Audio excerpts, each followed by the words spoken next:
Good morning, good afternoon, good evening. This is Kim, your forever young host from W.O.R.K.S, and I'd like to welcome you to our show. This morning, I said to you I would be doing a home facial, and we're rather late on air because of some technical issues, so I hope you don't object to having waited a while. But here I am in all my morning radiance with no makeup on and my hair slicked back because I'm going to be showing you how to use some product. So you'll excuse my gorgeous complexion. Anyway, the thing is that in order to show you some products and things, there's no point in me coming on looking beautiful because by the end I would have looked smeary and everything anyway, so it doesn't make any difference. So if you're joining us this morning with your products, that's fantastic. If you're going to watch later and do a facial on your own, that's also grand. They can be quite nice, fun things to do as a little group activity with some girls or lads. Men also can use exactly the same skincare routine. I can't picture a bunch of lads lying around with their face masks on, but forgive me if I'm being a bit gender specific about that one. Yeah, all men are very welcome to join me as well, and I'm going to be writing a book especially for you about how to look after your skin. So in the meantime, how to do a home facial. So I'm going to be showing you a selection of different kinds of product and talking about some other different kinds of products and how to use the majority of them or main ones you might see, and that what you need to remember is that you may use a product that you've bought from a different company in a slightly different way. So the basics, though, are going to be similar, and you will forgive me for going backwards and forwards to grab products because I won't be looking at the screen then. But in the first thing that we would usually be giving clean to is our eyes, and normally I stick a couple of eye pads on and give them a moment, and then do some nice sweeping movements to take off any grease or products that you've got. And sometimes the under the eyelashes can be a bit tricky. So if you fold your pads up, then you'll find that a bit easier to do. Following doing your eyes, you'll have to excuse me because I'm not looking in the mirror now, so I don't know if I'm making my face look better or worse. You would then cleanse your lips. If you're wearing some lipstick, then I find that actually eye makeup remover is usually a really good thing to take that off with, because most eye makeup removers are formulated to take off a little grease because of the mascara containing it. Lipstick is also a grease-based substance and doesn't necessarily come off so easily with your with your cleanser. So just over your lips as well, and yeah, if you've got time to do it on your pad, which I haven't because I'm not wearing any, then maybe a bit more. After that, you can use a product, one of the sort of products that you don't get so very often these days, which would be a pre-cleanser. But I'm not going to actually go with the pre-cleanse today because most people wouldn't use it. But actually, pre-cleanse is a brilliant thing to use, especially if you either live in an area that's got high pollution, or if you've got quite oily skin, because this is counterintuitive, but pre-cleanses are kind of oil-based products, and oil attracts oil. So actually, it's much better for taking off oil-based dirt and grime than non-oily products. So a pre-cleanse is a really good thing to use, and you just use it according to a manufacturer's instructions before you do the actual cleanse. If you don't have a pre-cleanse, you can do a double cleanse. I'm not going to double cleanse now because of time, because obviously you will want to watch me go through as much of this as possible. So you get yourself some cleanser. Depending on the kind of cleanser you use, you may need more or less. But this one, about the size of a thumbnail is about enough with this one. And I just work it over my skin, and regret not having water with me because I'm not beside a computer. Because I'm beside a computer, I decided to use damp face towels today instead of bringing a bowl of water. But actually, if I had a bit of water, I would put a little bit of dampness on this and work it a bit more because it hasn't spread particularly well. But basically, just go over with your fingers, with the pads of your fingers, which are nice and soft, nice circular movements, which helps to bring off any dirt and grime. And then, as I say, I've got some damp flannels just to take that off with. But usually I would use some water from a sink, or if I'm in the shower, I might just wash it off in the shower. So that's your cleanse, and it doesn't have to be a long, complicated process. Just quick. After the cleanse, you'd usually do a tone.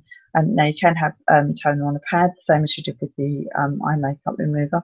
Or what's really common these days is to use a spritz. That's what I'm going to do. So if you're spritzing, just take a breath, shut your eyes, and then you can breathe out and breathe in some of the mist. Most of them are formulated to smell very nice. I'm going to back off the computer while I'm using this though, because it's a wet product. So a mist is really quick to use, actually a bit quicker normally than using a toner in a bottle. And actually they're really handy to drop in your handbag. You can use them to just freshen yourself up during the day. And as you can see, you can buy travel size ones, which would fit in your bag if you're going on a flight, which is quite nice because sometimes when you're on a flight, it's quite air conditioned on the plane, and it can leave you feeling a bit bedraggled, really, I think. So having one of those in your bag to freshen the skin through the flight can be really nice. And this is one of the products that's quite hydrating. Cleansers just take off the dirt normally, and you can get ones that are hydrating, but generally they're just there literally to remove dirt, whereas toners are there to help to bring the size of the pores back down a little bit after you've taken off the dirt, but also most of them these days are formulated to add more hydration. So that's your tone. Generally, after the tone, if you were doing it in the morning, I would start putting on your finishing products. If you're doing a home facial, which I'd recommend you do once or twice a week maybe, then you can introduce a scrub. Now this scrub that I'm going to use now is a very traditional style of scrub, which has bits in. The bits just help to dislodge dead skin cells and leave the skin looking fresher. But there are lots of different kinds of exfoliation that you can do. It doesn't have to be a scrub style one. And with the scrub style ones, you would usually carry on moving that around for about 2 minutes. You can get some that do not have bits in, and those ones are better for people who suffer from kind of conditions that can be uncomfortable, such as eczema or psoriasis, or maybe acne, where it's quite open and red. So for those kinds of people, the sort of exfoliation product that would possibly suit them better are ones that have AHAs in it. Now, AHAs are alpha hydroxy acids, and they're normally derived from kind of fruits. Sometimes other products. There's salicylic acid, which is also another one. Some of these things are a lot stronger. You wouldn't normally get them in a normal day-to-day product, but some products that you use with these kind of chemical resurfacers you can use every single day, and some of them are formulated to maybe only be used once a week, something like that, and some you might even have to build up to. So you have to be really careful, make sure that you understand what you're using and how often to use it.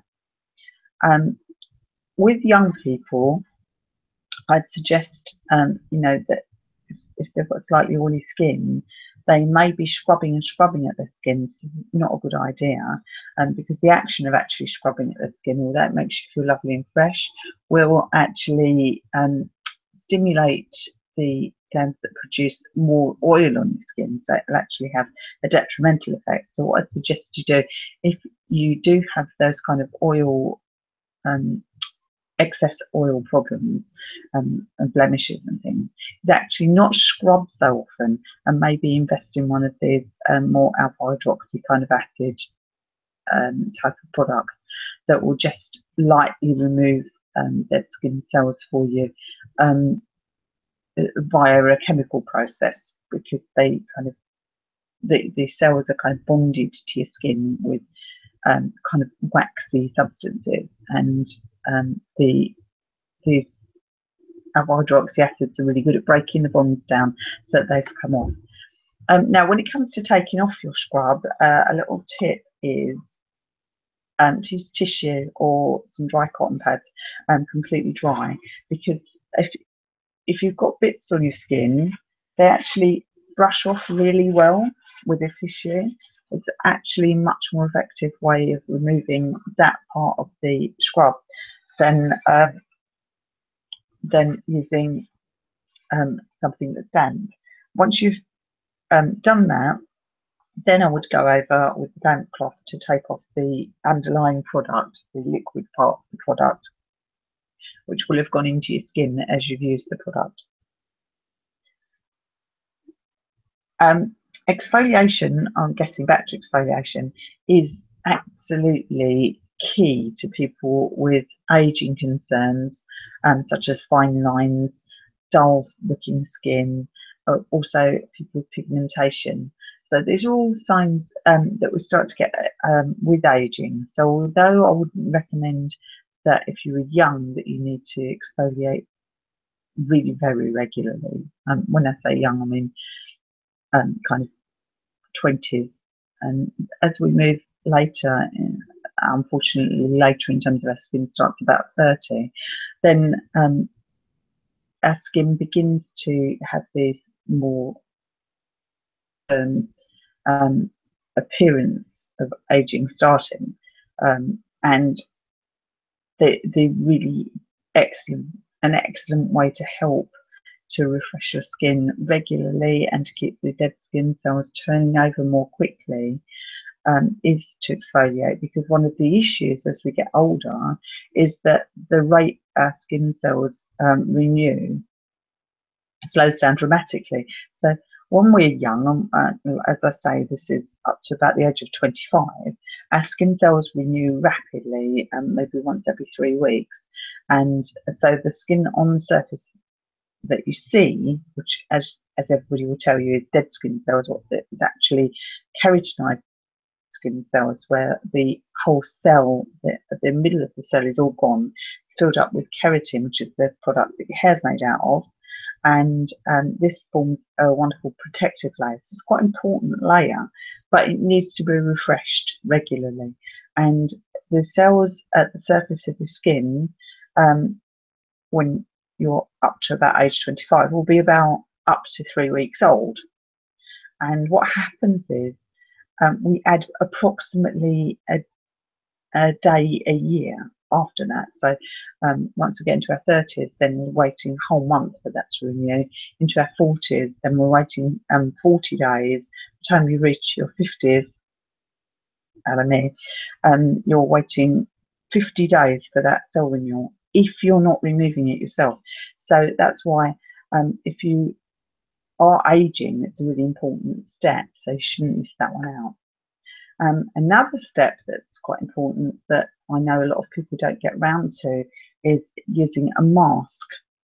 And it always seems like something that's going to take a long time to use a mask. And if you've got time to lay around with a mask on and read a book, that's fantastic. Or go in the bath with some, candles and a glass of fizzy water, then that's fantastic. But if you don't have time for that, which is completely understandable, there are mask products available that you can put on at night and leave on your skin, that will be very hydrating. Now, this doesn't work well if you've got the kind of skin that needs oil removed from it, or that needs more purifying. It's really, these products are really for people that need extra hydration. But actually, one of the biggest issues I see with people's skin day to day is that it is dehydrated. So it actually will work for a lot of people. I say to people, these facials don't have to take a long time. You can nip in the shower in the morning. You can use your cleanser while you're in the shower. Get out of the shower. Now, something called the 3-minute rule. So as soon as you've cleaned your face, it's important to put a hydrating product back on. This is why I spritz straight away after using that product. And I'm beginning to start feeling dry again now because it's been more than 3 minutes. I'm going to show you the mask.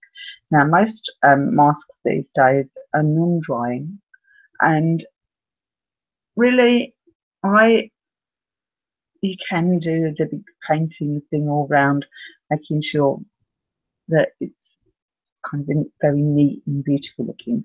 But the truth is, the only part of the face mask that's going to do any good for your skin whatsoever is the part that's actually touching the surface of your skin. So you only need a very thin layer. A lot of them don't really show if you're using the amount you actually need.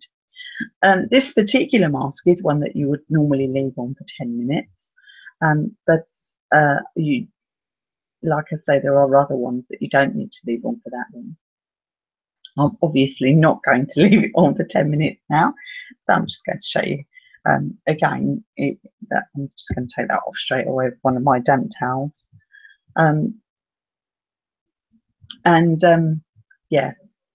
trick with masks is some of them obviously will leave marks on your skin, often white. If they're calamine based masks, you'll sometimes get white tide marks around your necks and things. So if you do use a mask that does leave marks, have a quick look in the mirror, make sure you've got everything off properly, which I don't have the luxury of at the moment because I'm sharing on the screen instead of looking in the mirror. Anyway, so that's your mask. And a mask I would suggest, if it's hydrating one, probably twice a week. If it's a purifying one, you might only need to use it once a week. This is another thing you need to really check the instructions from your manufacturer for. I forgot to say when I was talking about the cleanser, there are different kinds of cleansers. There are foaming wash ones, and there are ones that I use, such as cream ones. And there are also some that you get that are more like a beeswax thing. You blend into a kind of emulsion and use, and then take off with a cloth. But whatever kind of cleanser you use, the chances are that if you're in the shower, you can probably just take it off then. So if you have a very busy lifestyle, the only one I wouldn't recommend you is the wax-based one that you take off with a cloth. Also, if you're a bit older, I really wouldn't recommend the gel ones very much. They're not kind of nourishing and hydrating so much as the more cream-based ones. So the same goes with your mask. If you're the kind of person that has blemishes and things happening on your skin regularly, then you may want to use a purifying mask.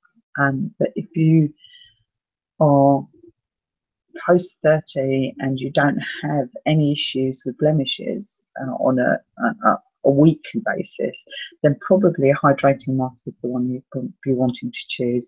But obviously the thing to do is to talk to a therapist about that and get some really good information and feedback about the kind of products you're using currently and what you could be using. And if you would like to, then you can come over to Facebook. I'm on Forever Young on Facebook, Forever Young the book, and you can come over there and leave messages for me, and I'll get back to talk to you. And I also run my coaching program, which is the Gender Youth program, where I help people to deal with their skin issues, whatever they might be, and to try and get the healthiest skin you possibly can. So if you want to get in touch with me, then do. In the meantime, it's back on with the toner, and I'm going to lean away from the computer again.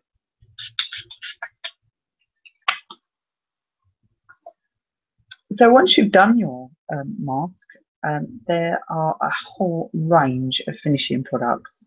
I'm going to show you a couple of different kinds today.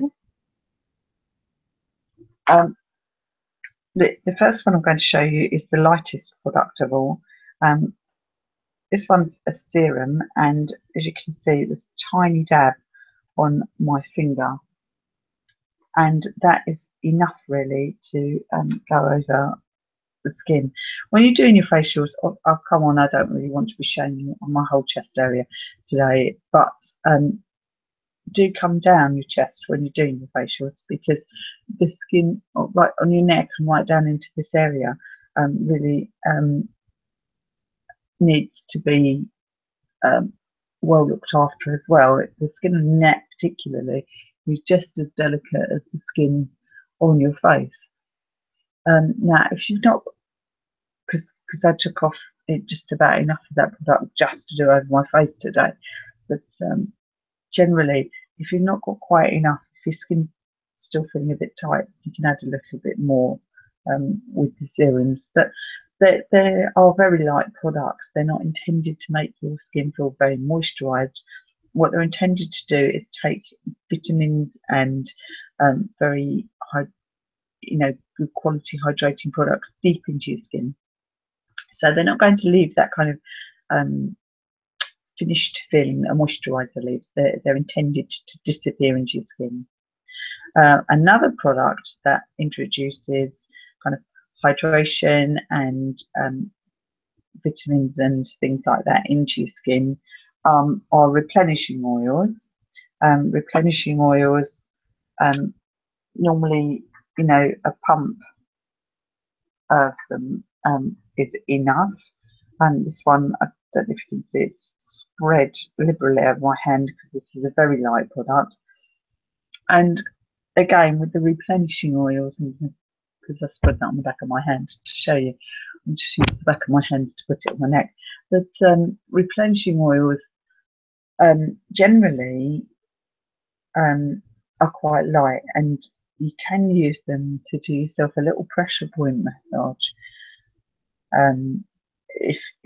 If you're doing your facial, if not, then just feel free to just put it on with your fingers in a hurry.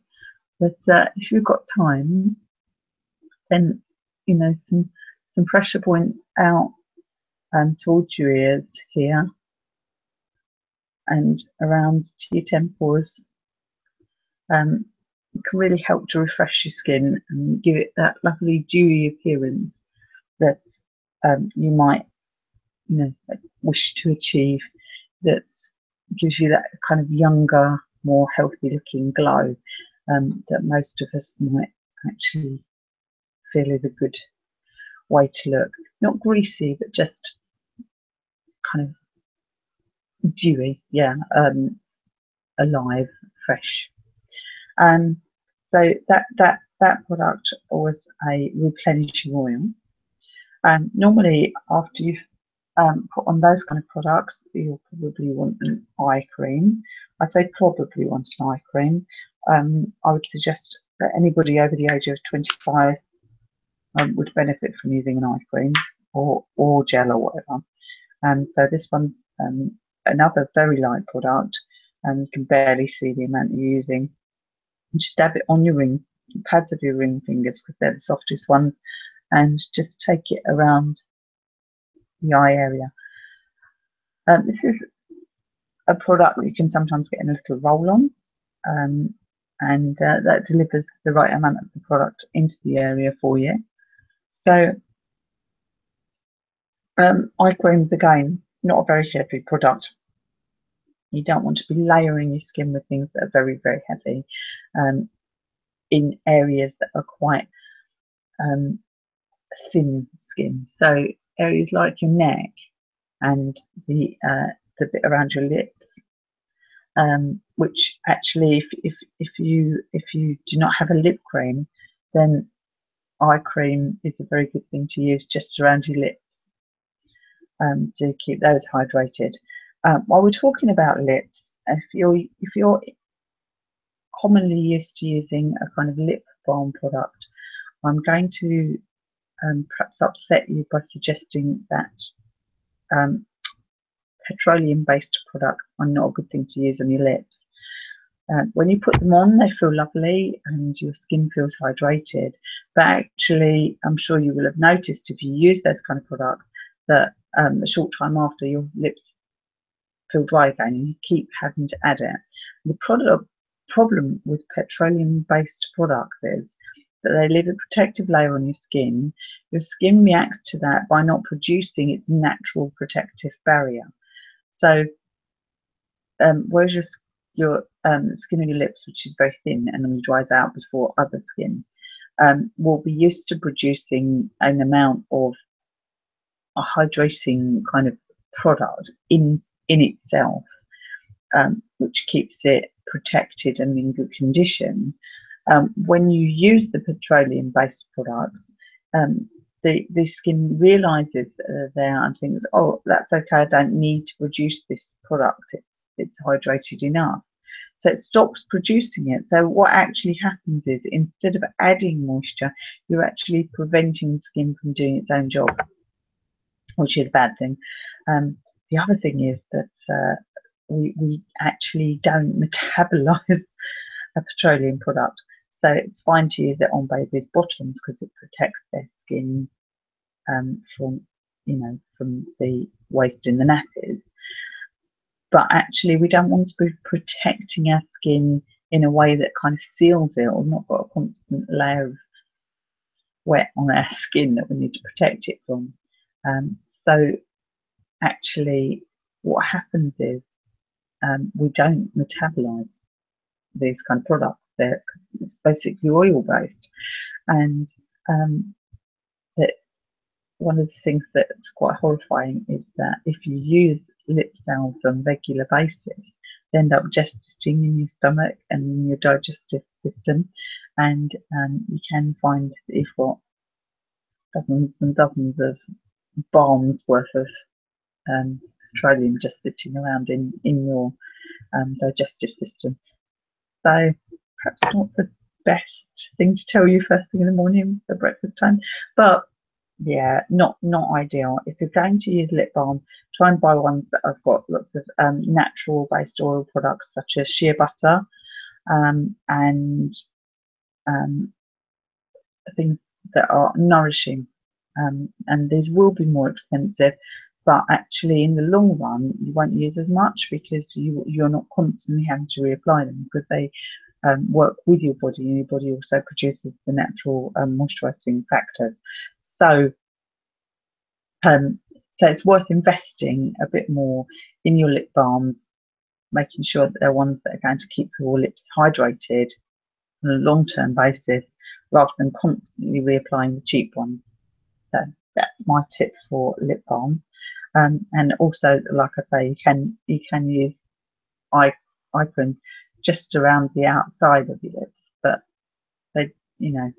lip balms tend to be produced with the flavouring in, whereas eye products may not taste so good. So if you're using them, only use them around this edge where you sometimes get those fine lines. Don't use them on the lips itself because they're not going to taste very good. Finally, unsurprisingly, you'll finish off with a moisturiser. There are lots of different kinds of moisturiser. Now the one I'm going to put on now is a day moisturiser, and you really don't need a lot of products. There's, you know, a few mils of product, and it's going to spread a long way on my skin. And I probably wouldn't use a lot more of that to come right down.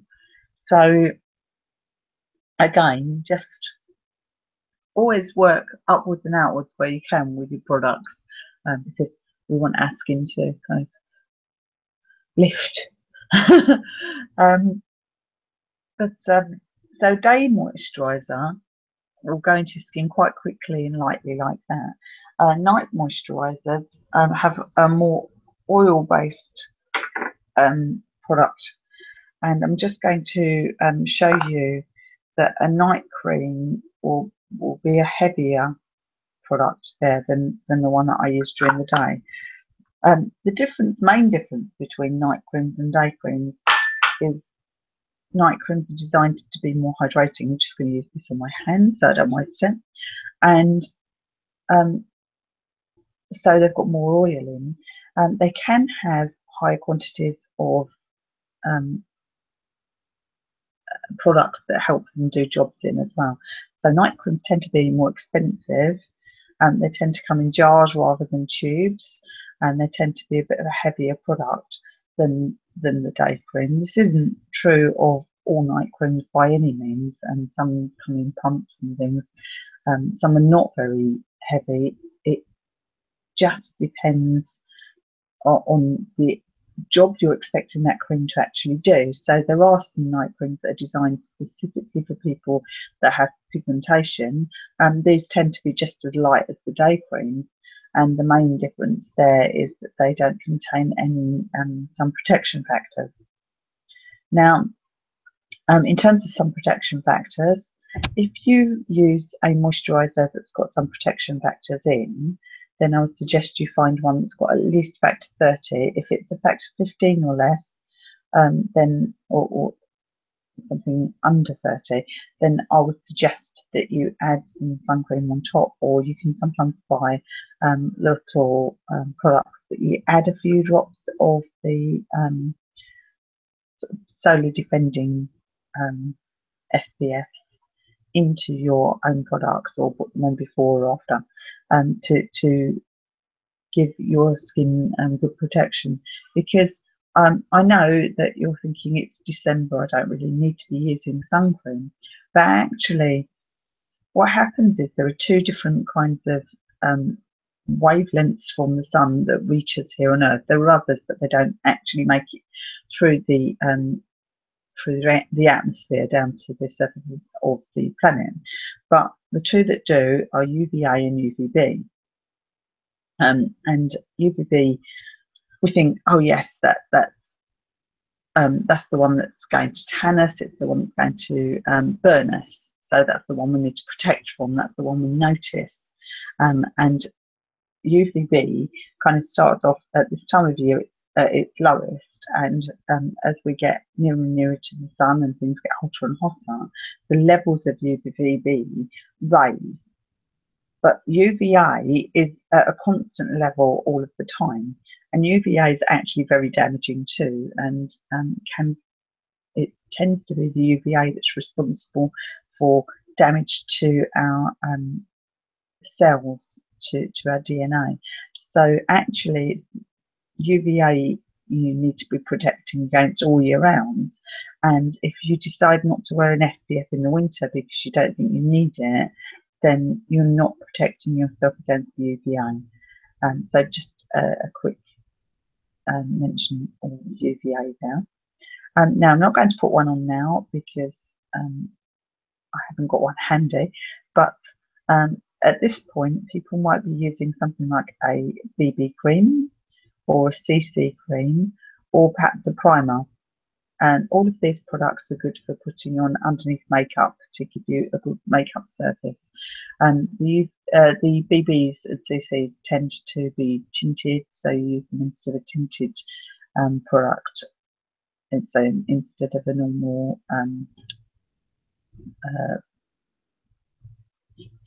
foundation lotion. But I actually personally prefer primers. They give a much nicer surface to my skin. This doesn't actually include everybody. My personal preference is a primer on my skin, because I find it leaves a nicer surface for me to use makeup on, and I always use mineral makeup. And I will talk to you at some point about makeups and mineral makeup in particular and why I prefer that. But actually, so I don't use BB creams or anything like that, which is why I don't have one handy. And if I was putting on a primer, I would put it on directly before my makeup. And as I'm not putting on my makeup right now, I'm not going to do that. So I hope you've enjoyed today with me wittering on about products. And if you have any questions about products, then please come to me and talk to me on my Facebook group, which is the Forever Young the Book Facebook group. And in the meantime, I hope you enjoy the rest of your Friday and have a wonderful weekend. Good morning, good afternoon, good evening. This has been Kim, your Radio Works host, your Forever Young Radio Works host, signing out from you now. Bye-bye.